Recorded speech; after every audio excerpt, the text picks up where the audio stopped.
अस्सलाम वालेकुम students. Long question के लिए आपके मैंने जो वीडियो अपलोड पास्ट पेपर की हैं, आप लोग जस्ट वही तैयार कर लेते तो आपका एक लॉन्ग क्वेश्चन कंप्लीट हो जाना था। और आपके बार बार इंसिस्ट करने पे मैं आपको ये वीडियो बना के दे रही हूँ। इसमें देखिए, मैं आपको डिफरेंट बोर्ड्स का दिखाती हूँ कि कैसे बार बार क्वेश्चंस जो आ रहे हैं हमारे पास। ये गुजरांवाला बोर्ड का हमारे पास पेपर है। इसमें देखिए, पहले आपके पास है arrange the following supply of weight in ton of flour mill in frequency distribution. तो ये उन्होंने आपको दिया है और इसमें फ्रीक्वेंसी डिस्ट्रीब्यूशन दी गई। इसमें उन्होंने बताया कि इसे हमने जो क्वेश्चन दिया है उसे हमने फ्रीक्वेंसी डिस्ट्रीब्यूशन बनानी है इसकी। ये 56 है, 55 है, 59, 58। उन्होंने हमें जस्ट उनकी अमाउंट्स दे दी और हमने इसे कन्वर्ट करना है फ्रीक्वेंसी डिस्ट्रीब्यूशन में। इसी तरह हर एक बोर्ड में ऐसा ही क्वेश्चन उन्होंने दिया हुआ है जिसे हम लोग फ्रीक्वेंसी डिस्ट्रीब्यूशन में चेंज करते हैं, उसकी टेबल्स वगैरह बनाते हैं, उसकी क्लास बनाते हैं। तो पहले उसे अरेंज करना पड़ता है, फिर हम उसकी क्लास बनाते हैं, देखते हैं कितना क्लास इंटरवल लेना है। फिर आपके पास आ जाता है कि वो कहता है कि डायग्राम बनाए। ठीक है, तो बी पार्ट है इसका, draw simple bar diagram and represent the profit of bank for the 5 year. और ये आपको क्वेश्चन दिया गया है। ठीक हो गया।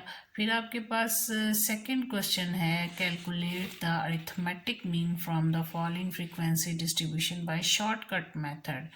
तो आप लोगों ने फार्मूलाज याद किए होंगे मीन, मीडियन, मॉड का, डायरेक्ट मेथड से, इनडायरेक्ट से, शॉर्टकट मेथड से। तो इस तरह आपको एक ये क्वेश्चन आ जाएगा। फिर calculate mod for the given data, ये इसका बी पार्ट है। तो करने आपने ये दो ही सवाल हैं जिसमें से आपका ये सेकंड और थर्ड चैप्टर में उसने एक पार्ट बनाया हुआ है और फिर फोर्थ और फिफ्थ में आपका एक पार्ट बना हुआ है, यानी मीडिया ऑफ डिस्पर्शन और सेंट्रल टेंडेंसी का पार्ट बना के उसने एक क्वेश्चन बनाया हुआ है। फिर आपके पास जो उसने सेकंड क्वेश्चन बनाया हुआ है वो आपका पहले वाले चैप्टर्स में से है, जिसमें एक में आपने क्लास फ्रीक्वेंसी बनानी है और एक में आपने क्या करना है जो उसका टेबल वगैरह बनाने हैं और साथ उसके जो डायग्राम्स हैं वो बनानी है। ऐसे ही हमारे पास हम देखते हैं कि ये जो पेपर है मेरे पास अब ये बहावलपुर बोर्ड का है। तो इसमें भी आप देखें तो आपका ऐसा ही क्वेश्चन आया हुआ है कि पहले जो है उसने कहा है कि आप टेबल बनाएं, फ्रीक्वेंसी डिस्ट्रीब्यूशन बनाएं 10 का इंटरवल लेके, और ये हमें डिजिट्स दिए हुए हैं। तो पहले हम इन्हें अरेंज कर लेंगे। इसमें देखेंगे कि सबसे छोटी वाली अमाउंट कौन सी है, उसको लेके 10 का डिफरेंस रख के तो हमने क्लास फ्रीक्वेंसी बना लेनी है, उधर तक बनानी है जिधर तक हमें सबसे लॉन्ग डिजिट गिवन है। तो फिर हमारे पास आ जाता है इसका सेकंड पार्ट आ जाता है, draw the histogram for the following frequency. Data दिया गया हमें, हमने जो है इसकी फ्रीक्वेंसी बना लेनी है। इसमें हमें क्लास बाउंड्री बनाने की भी ज़रूरत नहीं पड़ेगी क्योंकि इसमें चेंज नहीं है। अगर इसमें चेंज हो तो हम क्लास बाउंड्री ज़रूर बनाएंगे इसकी डायग्राम बनाने के लिए। और फिर आप देखें जो इसका सेकंड क्वेश्चन है उसका फर्स्ट पार्ट में अरिथमेटिक मीन इनडायरेक्ट मेथड से पूछा गया। और फिर आपके पास है for the following data calculate the median. तो ये मीडियन के लिए दिया गया, इसमें भी क्लास बाउंड्री बनाएंगे क्योंकि ये 14 है और नेक्स्ट में 15 है। आप लोग जो है ये पास्ट पेपर जो मैंने सॉल्व किए हुए हैं वो उसको ज़रूर चेक कर लें। जो मैंने पास्ट पेपर अपलोड किए हुए हैं उसमें आप लोग उधर से कर लेते हैं तो सारे बोर्ड के बच्चों का एक ये लॉन्ग वाला क्वेश्चन अटैम्प्ट हो जाएगा जिसमें मीन, मीडियन, मॉड वाला आ जाता है। आपने देखा है कि हर एक में ये हमें जो है ये कंबाइन जो पार्ट बना के दिया गया है ये हमें 3 और 4 चैप्टर से ही दिया गया है।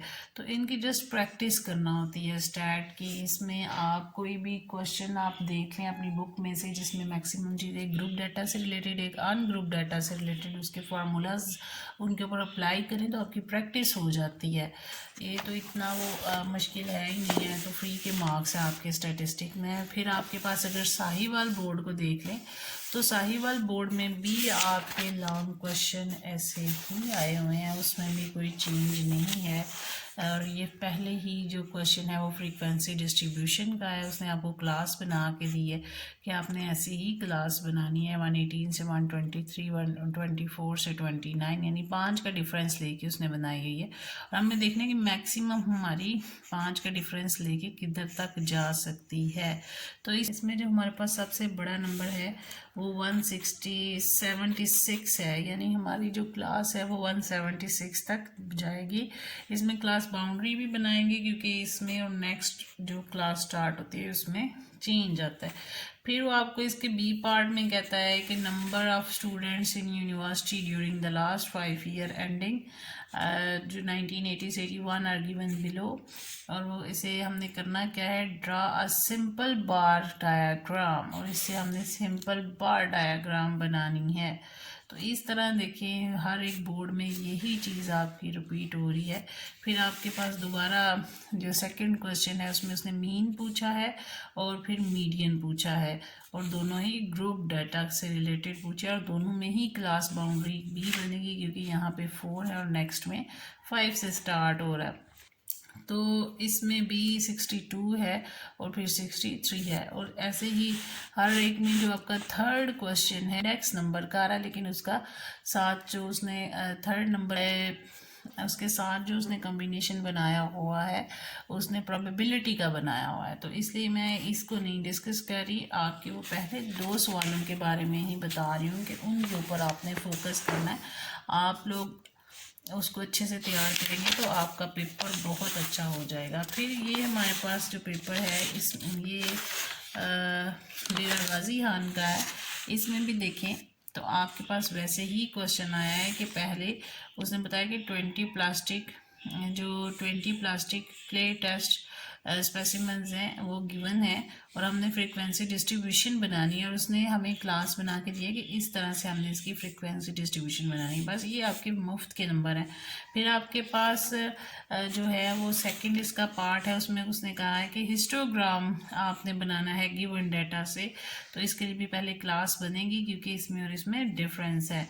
फिर आपके पास उसने कहा है कि आपके जो नेक्स्ट क्वेश्चन है calculate the mean by coding method, तो ये आपको डाटा गिवन है, हमने इसका मीन निकालना है कोडिंग मेथड का फार्मूला लगा के।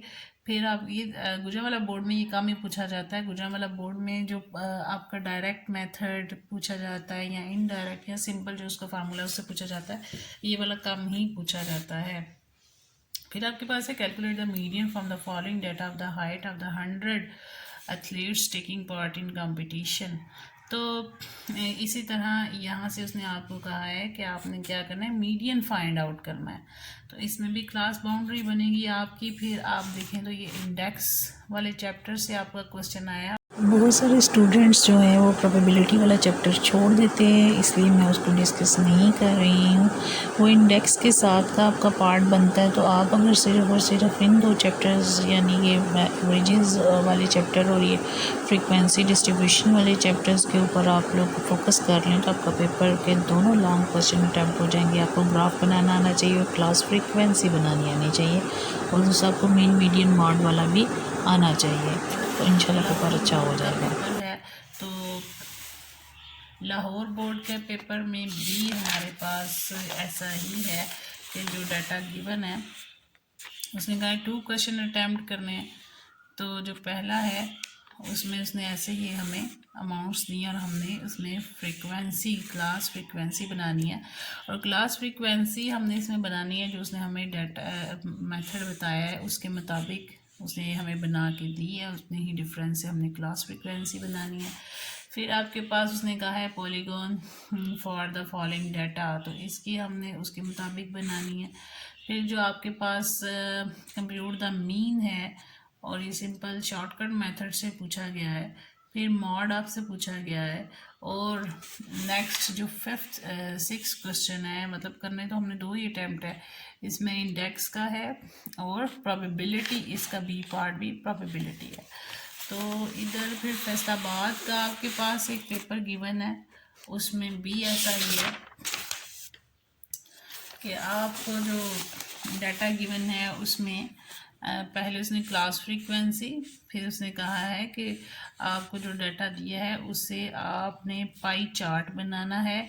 फिर आपने क्या करना है, फिफ्थ क्वेश्चन में डाटे से मीन निकालना है, और फिर आपने इसके बी पार्ट में मॉड को फाइंड आउट करना है। तो इसमें भी क्लास बाउंड्री बनेगी, इसमें भी बनेगी। तो अगर इसका 6 क्वेश्चन देखें तो आपको इंडेक्स नंबर का क्वेश्चन आया हुआ है, और एक आपका उसका आया है प्रोबेबिलिटी का। फिर आपके पास मुल्तान बोर्ड का पेपर है। मुल्तान बोर्ड के पेपर में भी आपके पास सबसे पहले उसने कहा है कि आप इसमें जो है वो इसकी फ्रीक्वेंसी बनाएं। The family size of all 50 houses of the locality is as follow. ये सारे हमें गिवन है, हम इसे अरेंज करेंगे। और फिर उसने कहा है following frequency distribution give the weight of the student represent data using histogram. इसको हमने हिस्टोग्राम से फाइंड आउट करना है, तो मतलब उसका बनाना है, ग्राफ बनाना है। फिर आपके पास अरिथमेटिक मीन फाइंड आउट करें, फिर मॉड फाइंड आउट करें, ये क्वेश्चन बनता है। और आपके पास 6 क्वेश्चन जो है इसमें वही आया है कि आपने इंडेक्स, और फिर उसके बाद एक इसका जो पार्ट बना हुआ है वो प्रोबेबिलिटी का है। तो ये सारे पेपर आपके साथ डिस्कस करने का मकसद ये था कि आप कोई एक ऐसा डाटा लें जिसमें आप सारे फार्मूलाज अप्लाई करके तो एक अनग्रुप डाटा का क्वेश्चन सॉल्व कर लें, एक ग्रुप्ड का क्वेश्चन सॉल्व कर लें। मैंने इसमें कुछ क्वेश्चंस जो हैं वो निकाले भी थे कि आप लोगों के साथ शेयर करने के लिए, लेकिन बेहतर यही है कि अभी जो टाइम शॉर्ट है तो आप लोग अपनी बुक से मेन क्वेश्चन निकालें जिसमें मैक्सिमम चीज़ें यूज़ हो रही हैं। तो आप उसके ऊपर काम करें, उसके ऊपर सारे फार्मूलाज अप्लाई करें, इंशाल्लाह आपका पेपर बहुत अच्छा होगा। अल्लाह हाफिज़।